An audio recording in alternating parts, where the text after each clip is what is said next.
Morning, this is Bruce and welcome to my shop again.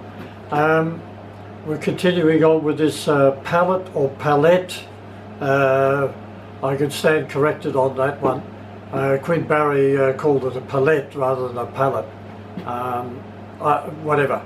Anyway, we're continuing on with this build, and as I said yesterday, I hadn't decided whether I was going to do a matrix of threads or a series of slots. I still haven't decided that, but what did change from yesterday to today is that I started doing some of the trenching for the hold down bolts, and because I was going to use either the studs, I have studs that I use, or to use these the T-nut nuts basically for the studs. So what I'd done is I'd bored the holes at both ends of each slot. I then counterbored down below with the same size hole, with the 12.5mm hole. I counterbored down below where I was going to counterbore for the nut itself with a much larger diameter. I did one yesterday and I struggled with that a bit, and I left it last night and continued on this morning, laying in bed and thinking there's got to be a better way than this, and having to make all these big grooves, and they're also going to take up a lot of real estate on the plate. So I thought, well, why don't I go and just use cap screws? That way I need a much smaller slot, and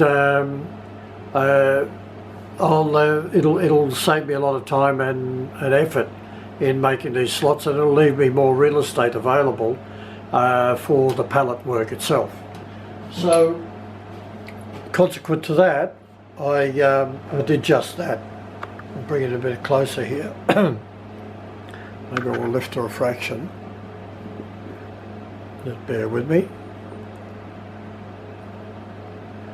Yeah, so consequent to that, I completed the slots for the cap screws, and I don't know whether you can see it over here, but these are the really big slots here. That's the first one I started, and that's the second one. Unfortunately, my TIG welder is only 200 amps, so it doesn't have enough grunt. Otherwise, I would fill these two slots in and redo them.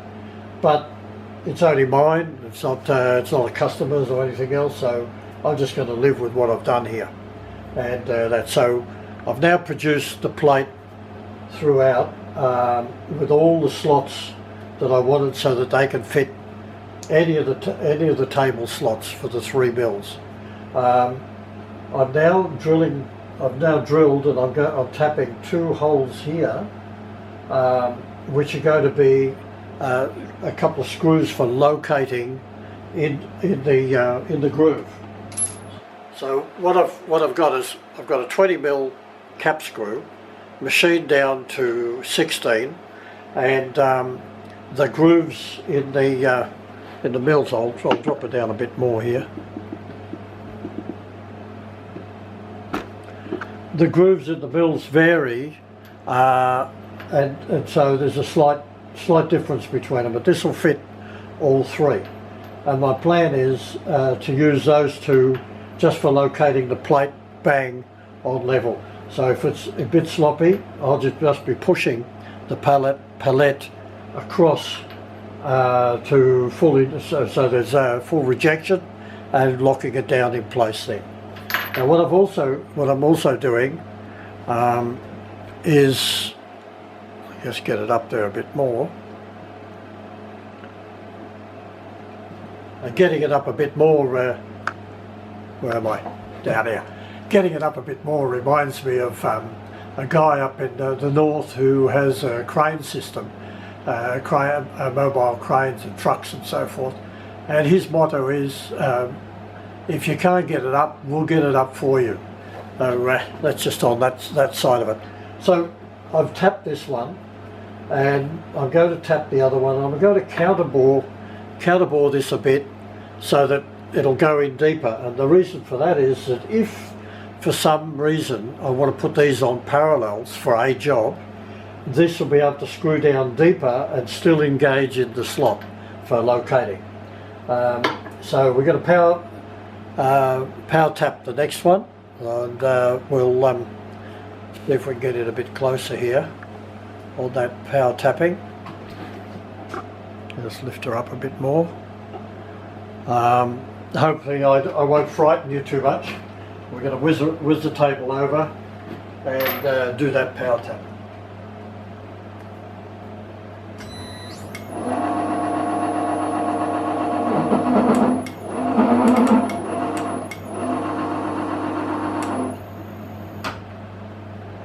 We go down to 150, where we should be. Lock that up. Give us some kerosene.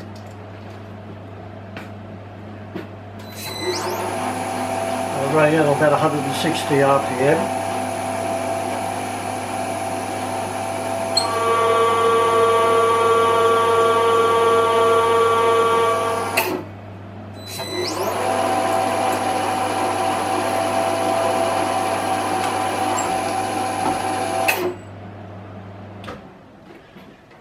So there you have it. I mean, I've featured these before, but this is the let's go out. And go up a bit. Sorry guys, I'm not into the doing the editing and so forth, but you can see how these spiral flutes produce, from each flute they produce three pieces of swarf. They are the duck's nuts when it comes to tapping. I love them, and of course they're for blind. They're not for here. I've used it for through tapping as well. That's fine, but they work well in blind holes because they take the swarf out of the hole in the same direction as the reverse, basically. And the gun taps for through holes if you're doing lots of them. So that's it for the moment. We're going to battle on with this, and then we'll come back for the third session. So, yeah.